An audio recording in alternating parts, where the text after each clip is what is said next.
चलो, तो आज क्या पढ़ना है? Chemical reaction. बेसिकली हम लोग केमिकल रिएक्शन लिखते कैसे हैं इस बारे में हम लोग बात करेंगे आज, ठीक है। तो कोई भी केमिकल रिएक्शन लिखने से पहले उस एटम्स की, उस एलिमेंट्स का क्या करना पड़ता है? हमको इलेक्ट्रॉनिक कॉन्फ़िगरेशन लिखने आना चाहिए। क्या चीज़ लिखने आना चाहिए? Electronic configuration. कुछ मॉलिक्यूलर कंपाउंड होते हैं जिनको याद करना जरूरी है। मॉलिक्यूलर कंपाउंड कौन कौन? जैसे SO2, इसकी वैलेंसी कितनी होती है? -2। इसको पढ़ते क्या है?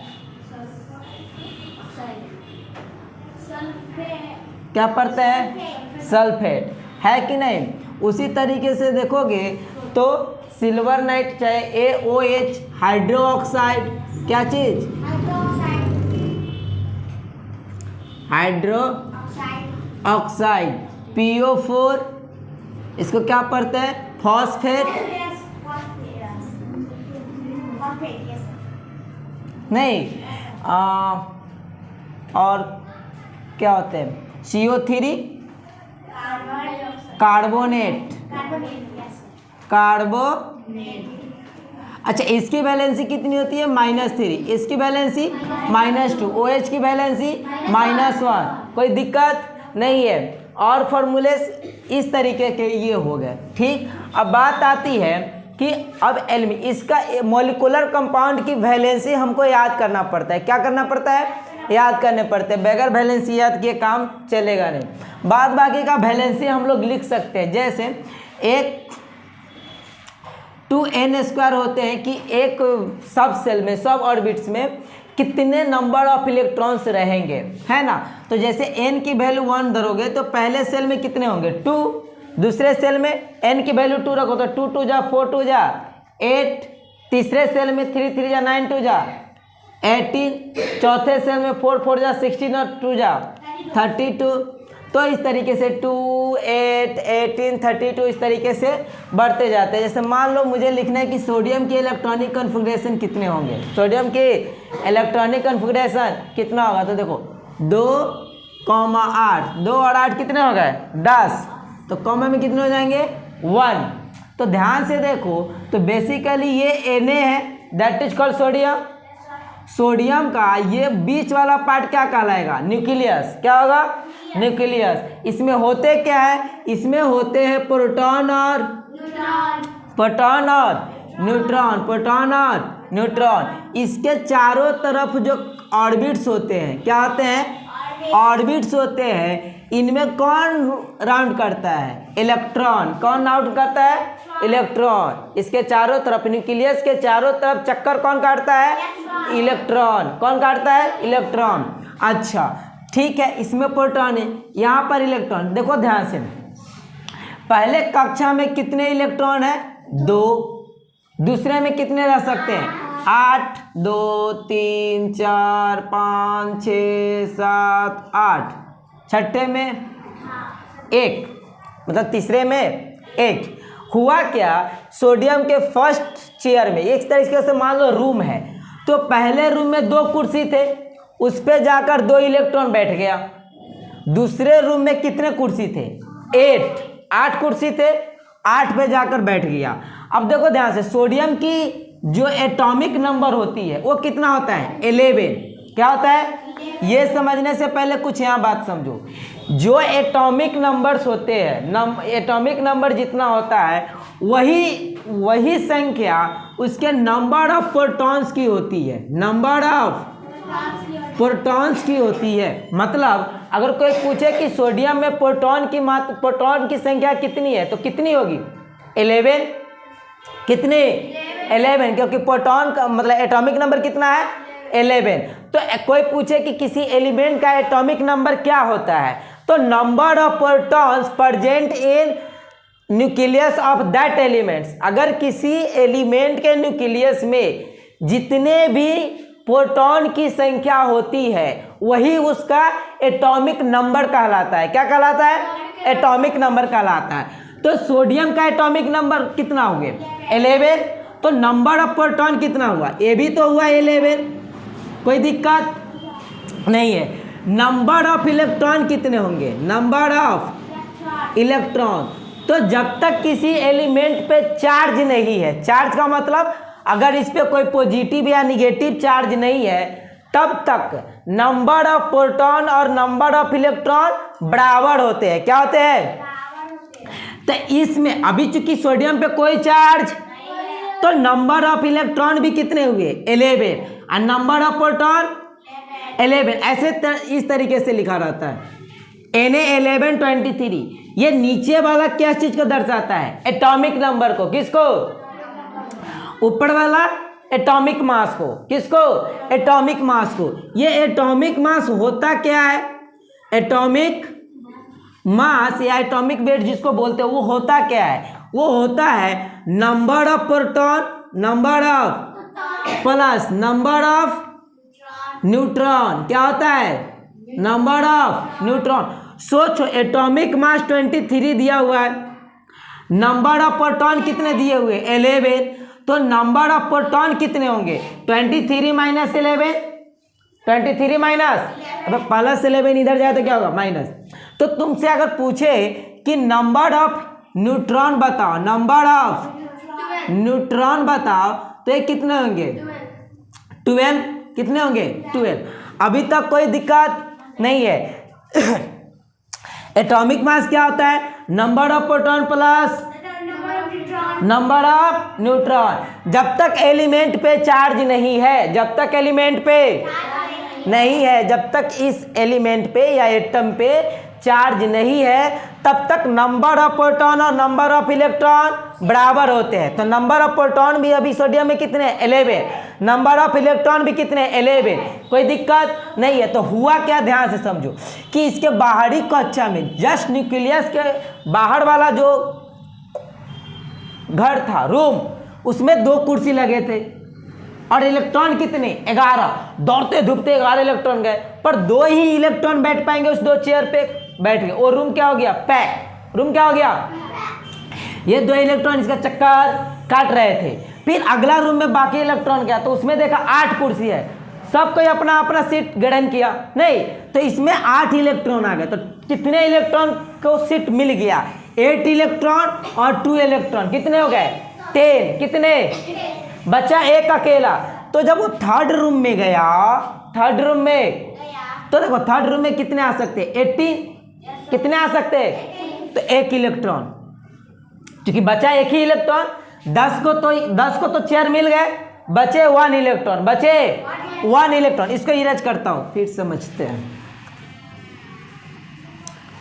10 को मिल गए तो बचे कितने, 1 इलेक्ट्रॉन। अब ध्यान से समझो, हर एटम की एक टेंडेंसी होती है कि हम राजा की तरह जिए। किसकी तरह जिए, तो कुछ कैटेगरिया होगा राजा बनने का। ऐसा थोड़ी कि कोई भी रोड पर चलता हुआ इंसान राजा बन जाएगा, नहीं। तो एटम का क्या कैटेगरिया रहता है, ध्यान से समझो कि आउटर मोस्ट सेल में, आउटर मोस्ट सेल में, मतलब किसी भी एटम की बाहरी कक्षा में, इसमें बाहरी कक्षा में 8 इलेक्ट्रॉन हो, या देखो या तो वो ऑक्टेन पूरा करना चाहता है या वो डबल, है ना, 2 इलेक्ट्रॉन। कोई एलिमेंट एटम ऐसे होते हैं जो 2 इलेक्ट्रॉन पर भी न्यूट्रल हो जाता है।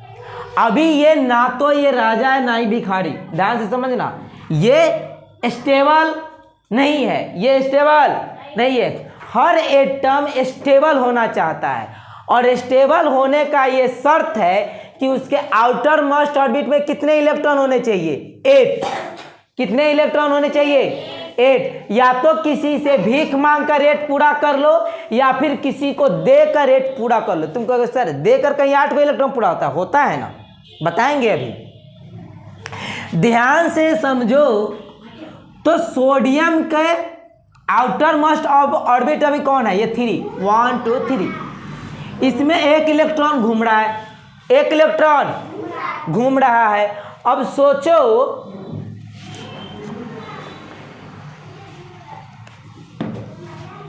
अब सोचो कि ये किसी दूसरे एलिमेंट के पास, किसी दूसरे एटम के पास जाएगा और बोलेगा कि मेरे पास एक इलेक्ट्रॉन है बाहरी कक्षा में, मतलब हमारे घर की रखवाली, बाहर की जो गेट होती है उसका क्या बोलते हैं, घर का मेन गेट बोलते हैं ना, है कि नहीं।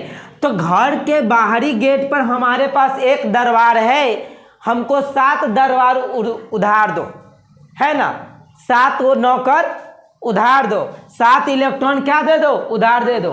सोचो क्या तुम 7 इलेक्ट्रॉन उधार दोगे किसी को, तो क्या कहेगा, तुम्हारे पास एक गो है, तुम 7 गो जो उधार मांग रहा है उससे अच्छा एक किसी को दान कर दो, एक किसी को। तुम बोलोगे दान करने से होगा क्या, दान करने से होगा क्या कि ये जो तुम्हारा रूम है ये खत्म हो जाएगा, क्या हो जाएगा, अब ये बचेंगे। अब इसमें कितने, आउटर मोस्ट ऑर्बिट कौन हो जाएगा, ये वाला नहीं हो जाएगा। अब आउटर मोस्ट ऑर्बिट ये हो जाएगा तो इसमें कितने इलेक्ट्रॉन है, 8, कितने इलेक्ट्रॉन। अब ये स्टेबल हो गया। स्टेबल का मतलब क्या होता है कि जिसके आउटर मोस्ट सेल में, जिनके आउटर मोस्ट ऑर्बिट में सेल में 8 इलेक्ट्रॉन होते हैं, वो जो है इनर्ट हो जाता है। इनर्ट का मतलब कोडिमाको, एकदम लेजी। वो बोलता है मुझे किसी से रिएक्शन करने की जरूरत नहीं है,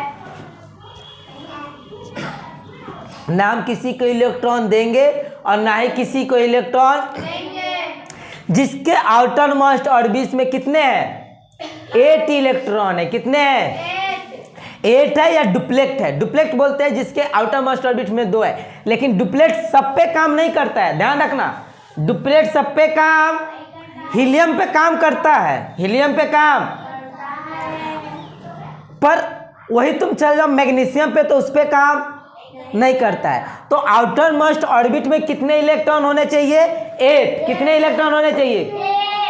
अब सोडियम 1 इलेक्ट्रॉन जैसे ही दान करेगा, 1 इलेक्ट्रॉन, सोचो किसी को दान कौन करता है, जो राजा होता है, जो मतलब उसके पास धन पॉजिटिव होते हैं निगेटिव होते, पॉजिटिव। तो उसने चूंकि 1 इलेक्ट्रॉन दान किया तो Na+, तो क्या बोले, पॉजिटिव चार्ज किस पे आता है, टू लूज द इलेक्ट्रॉन। वैसे एटम्स जो इलेक्ट्रॉन को लूज करता है, लूज करता है मतलब किसी को दे देता है, किसी को उस पर कौन चार्ज आता है, पॉजिटिव। कौन चार्ज आता है, तो Na+ हो गया, Na+ हो गया। अब ध्यान से समझना, अब इस चीज में कुछ बातें समझ में आनी चाहिए। इसको मिटाता हूं, देखो ध्यान से।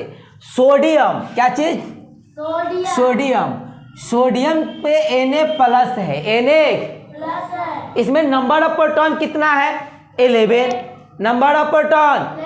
अगर Na सीधा Na है तो नंबर ऑफ प्रोटॉन 11। सोचो Na से Na+ हो गया, क्या हो गया, तो अब प्रोटॉन की संख्या कितनी है, अभी भी 11 है, अभी भी प्रोटॉन की संख्या चेंज, इलेक्ट्रॉन की संख्या चेंज होगी। देखो नंबर ऑफ न्यूट्रॉन भी ये भी सेम है, ये भी, पर नंबर ऑफ इलेक्ट्रॉन जो है वो चेंज हो गया। क्यों, इसके पास जब कोई चार्ज नहीं था तो इलेक्ट्रॉन की संख्या कितनी थी, 11। कितनी थी, 11। पर Na+, ये प्लस कब आया, जब एक इलेक्ट्रॉन किसी को दे दिया। तो अब इलेक्ट्रॉन की संख्या कितनी हो गई, 11 या 10, 10 कितनी हो गई। तो इसमें 3 बातें समझनी पड़ती है, क्या, सुनो अब ध्यान से, क्या चीज, सुनो अब ध्यान से। Valence shell, valence shell, valence electron, valence electron और वैलेंसी।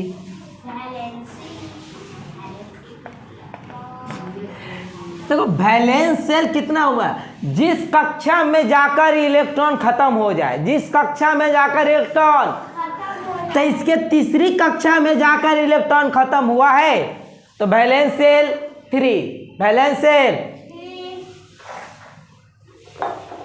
कोई दिक्कत?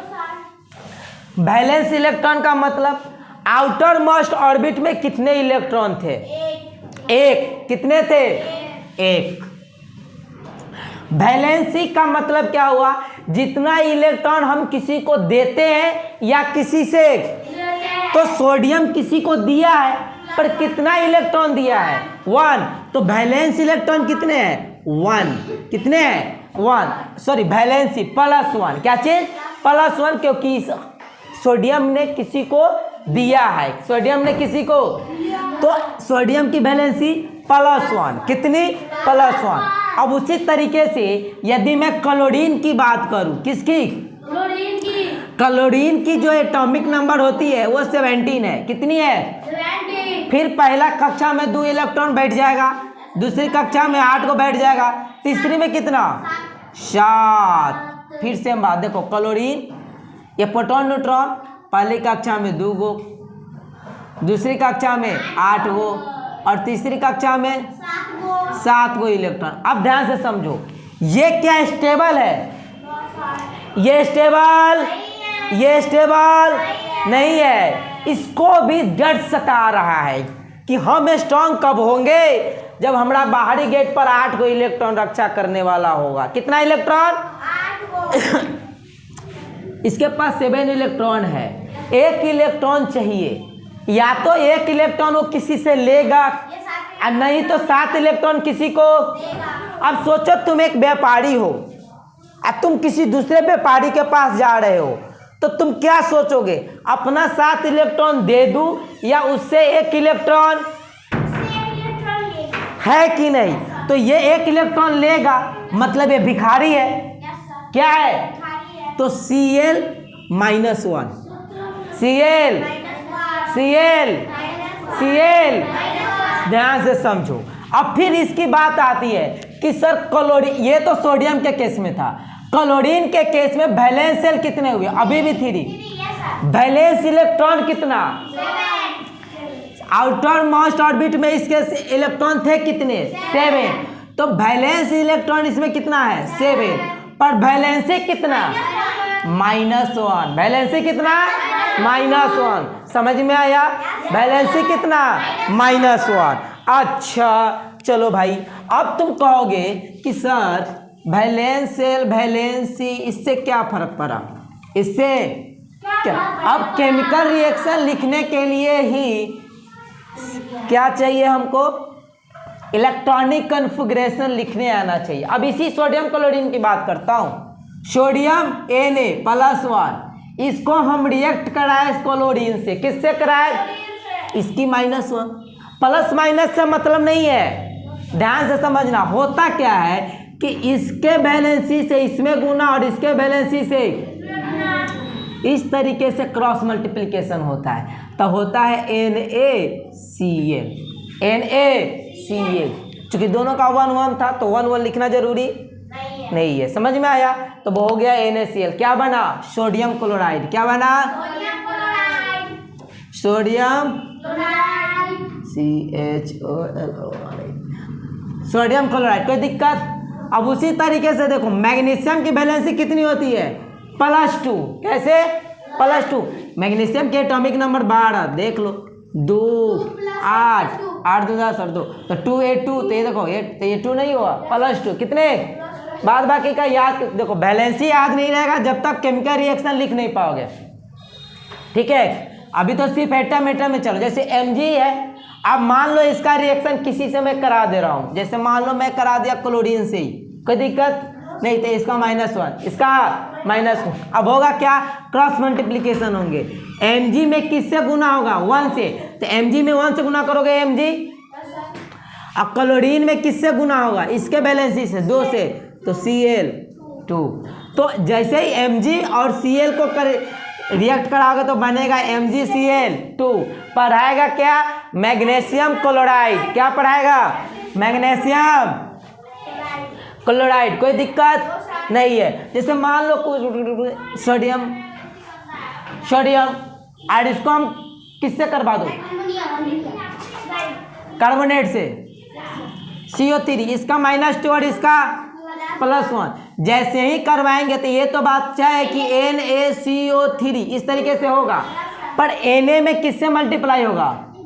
2 से, और CO3 में हो गया ना Na2CO3। Na2 पढ़ेंगे क्या? Sodium carbonate. क्या पढ़ेंगे? Sodium carbonate. क्या पढ़ेंगे? CO3 को क्या बोले? कार्बोनेट। क्या बोले? देखो, पोटेशियम की वैलेंसी +1, पोटेशियम की वैलेंसी +1, और इसकी वैलेंसी जैसे मान लो SO4 है, SO, तो इसकी भी वैलेंसी -2। सल्फेट होगा नहीं होगा? तो ध्यान से देखोगे तो होगा K और 2 से मल्टीप्लाई, इसके बैलेंसी से इसमें मल्टीप्लाई होता है, K2 हो गया, SO4 और बैलेंसी 1 बैलेंसी से मल्टीप्लाई होता है, SO4 रह जाएंगे। तो क्या हुआ? K2SO4। पढ़ेंगे क्या? Potassium sulphate. क्या पढ़ेंगे? Potassium sulphate. कोई दिक्कत? पर मान लो Mg है और OH की बैलेंसी -1, Mg की बैलेंसी करो, Mg को 1 से गुना करेंगे तो Mg, और OH को 2 से, तो OH को 2 से करोगे तो यहाँ पर 2 लगाओगे, गड़बड़ हो जाएगा, क्योंकि यहाँ पर 2 एटम्स है, ऑक्सीजन और हाइड्रोजन। तो जैसे 2 हो तो ब्रैकेट लगाकर 2 लिखेंगे। पढ़ेंगे MgOH होल ट्वाइस, MgOH, और होगा क्या? Magnesium hydroxide, magnesium. कोई दिक्कत? कोई दिक्कत नहीं ना है? चलो, इस तरीके से क्या लिखेंगे? Chemical reaction. क्या लिखेंगे? केमिकल रिएक्शन, सबको वैलेंसी से मल्टीप्लाई करके। कोई दिक्कत? हो गए? ओके। बाद बाकी कितने टाइप्स के केमिकल रिएक्शंस होते हैं वो कल पढ़ेंगे। कोई दिक्कत? Thank you.